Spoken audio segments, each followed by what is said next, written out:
से बात करते हैं और चैप्टर का नाम है linear programming. Chapter linear programming के अनुसार इस क्वेश्चन को आराम से समझें और ये क्वेश्चन अगर बात करें पिछले पेपरों में आया हुआ है क्वेश्चन, तो ध्यान से समझेंगे क्वेश्चन में करना क्या है। देखिए, मैक्सिमाइज दिखाना है z is equal to 20x plus 30y है। अब ये चार ये दी हुई है, इनसे जो आंसर आएंगे उनमें पुट करेंगे, उनकी वैल्यू इसमें पुट करेंगे और पुट करने के बाद इसे हम दिखाएंगे कि मैक्सिमाइज कर रहा है मिनिमाइज कर रहा है, वो बात अलग है।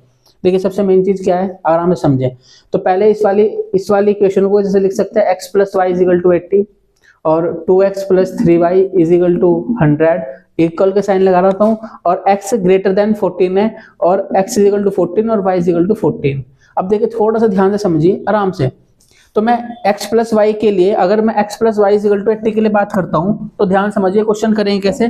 x plus y is equal to 80, तो तुमने यहाँ से कोऑर्डिनेट निकाल ले, कुछ ऐसे निकलेंगे कोऑर्डिनेट। सोचिए आराम से, x और y, x की 0 तो y की वैल्यू क्या आएगी 80 और y की 80 रखेंगे तो क्या आएगी वैल्यू। यहाँ पे अगर 0 पुट करेंगे तो समझिए y की वैल्यू x की वैल्यू 80 आएगी। ठीक है, नेक्स्ट पॉइंट पे चलते हैं। तो नेक्स्ट पॉइंट पे इसकी बात करते हैं 2x plus 3y is equal to 100। अब देखिए, छोटी सी बात करता हूँ, ज्यादा बड़ी बात नहीं, नॉर्मल सी। x यहाँ है और y यहाँ है, अगर x की जगह 0 रखें तो 3y इज इक्वल टू 100 है। तो सोचिए आराम से, 0 0 पे क्या होगा, 3y इज इक्वल टू 100 है। तो सोचिए आराम से, x की जगह 0 रखने पे कुछ ऐसा आएगा 33 1/3, और अगर इसकी जगह 0 पुट करूँ तो इसका वैल्यू क्या आएगी 50। क्लियर है क्या। अब देखिए, इसके कोऑर्डिनेट ये आगे, इसके कोऑर्डिनेट ये आगे, और ये कहा है कि x बड़ा है जो 14 से और y बड़ा है जो 14 से। अब देखिए ध्यान से समझने वाली बात। तो प्यारे बच्चों, इसका जो ये कोऑर्डिनेट बने, इनके लिए मैंने एक वो बनाया x और y के लिए लाइन। और एक बात देखिए आराम से, छोटी सी बात बोलने के लिए बोला। तो पहला कोऑर्डिनेट है 0,80। 0,80 कहाँ मिलेगा, सोचिए आराम से, 0,80 यहाँ मिलेगा क्या। ठीक है, अच्छा अगर मैं बात करूं 80,0 की, तो 80,0 यहाँ मिलना चाहिए।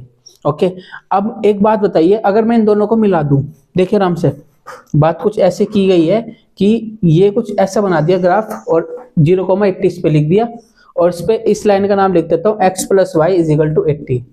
ठीक है, इसके कोऑर्डिनेट कौन से होने चाहिए a, तो यहाँ पे मिलेगा 0,80 और यहाँ पे पॉइंट डाल देंगे, इसका नाम लिख देंगे b और 80,0।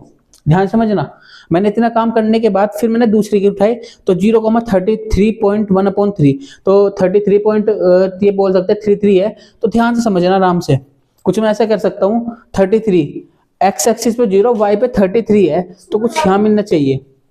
तो इसकी बात अगर करें तो इसकी बात करें 50,0 कहाँ मिलेगा, सोच के बताओ आराम से। 50,0 रहना, 50,0 कहाँ मिलेगा, सोच के बताओ। 50,0 यहाँ मिलना चाहिए। ठीक है, तो अब एक बात बताइए, इन दोनों को मिला दी मैंने कुछ इस तरीके से करके।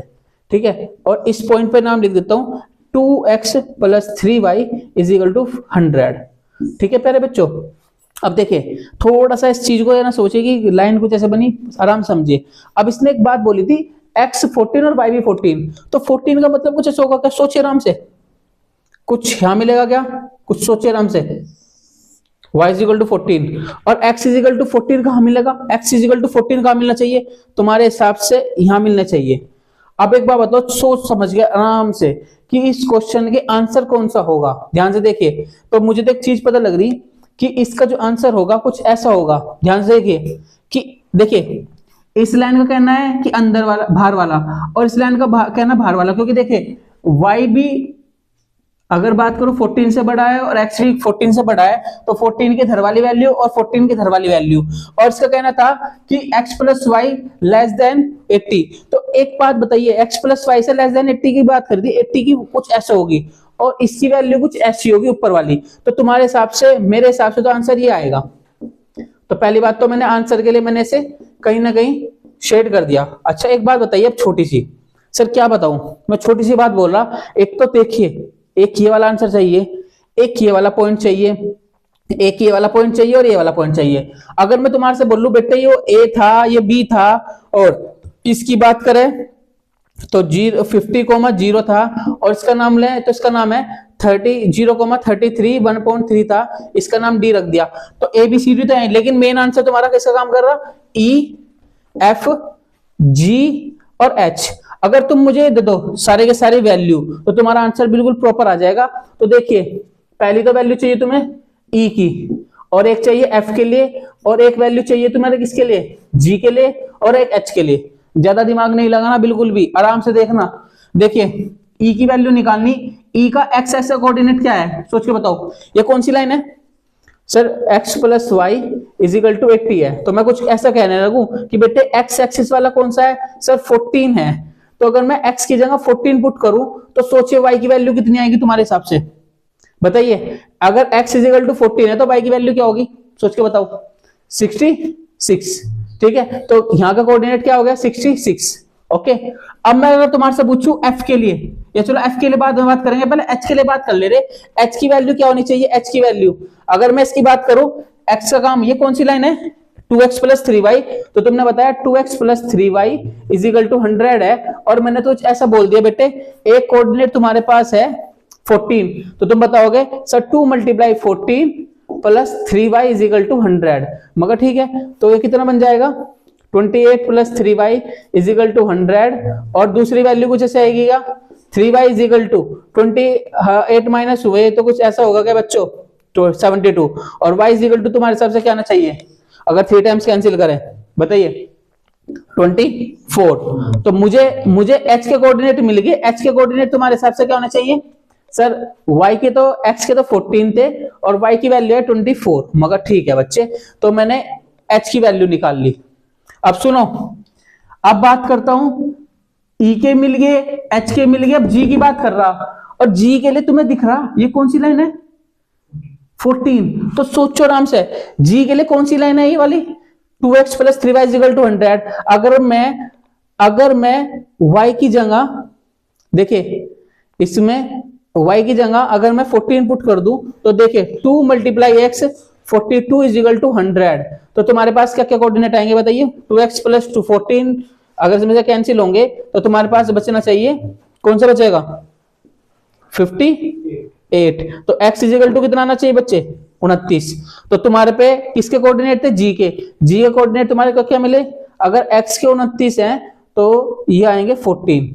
ठीक है, अब बात करता हूं f के लिए, f के लिए बात कर लेता हूं। f का मतलब कौन सी लाइन है, x plus y is equal to कौन सी, 80 थी। तो मैं कुछ ऐसा बोला, इसके लिए कोऑर्डिनेट क्या है भाई का, तो तुम बताओगे सर 14, तो मैंने 14 रख दिया, इज इक्वल टू 80 लिख दिया, और प्लस में x लिख दिया, तो x की वैल्यू क्या आएगी तुम्हारे निकल के सर 66।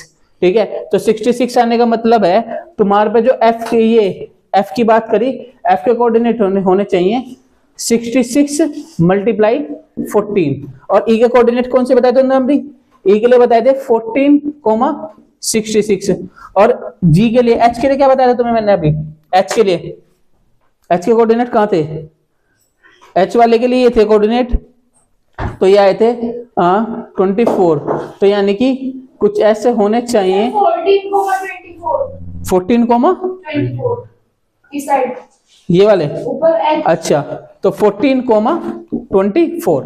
अब देखिए 4 कोऑर्डिनेट मिल गएगा तुम्हें। अब देखिए छोटा सा काम कर लो, कौन सी मैक्सिमाइज मिनिमाइज किसे बताना था तुम्हें, इसको, तो इसमें सारी वैल्यू पुट कर दोगे क्या, जिस पे मैक्सिमाइज आएगी सबसे छोटी वैल्यू और सबसे बड़ी वैल्यू, अगर सबसे छोटी वैल्यू आएगी तो मैक्सिमाइज, और सबसे बड़ी वैल्यू आएगी वो मैक्सिमाइज होगी, और सबसे छोटी वैल्यू होगी मिनिमाइज। तो पुट कर दो आराम से। अगर मैं कुछ ऐसा कहने लगा 20x प्लस 30y, तो देखिए आराम से, इसके लिए कौन सा कोऑर्डिनेट हो गया, पहले तो e का 14,66, f का कौन सा कोऑर्डिनेट है 66,14, और e के बाद f का कौन सा कोऑर्डिनेट होगा, g का कोऑर्डिनेट है 29,14, और g के बाद अगर बात करूं h की, तो h के कोऑर्डिनेट होंगे 14,24। अब देखिए अगर मैक्सिमाइज की बात करें कि कौन से में मैक्सिमाइज होगा, ये वैल्यू इसमें पुट करके देख लेंगे और उससे पता लग जाएगा मैक्सिमाइज किस पर और मिनिमाइज किस पे है।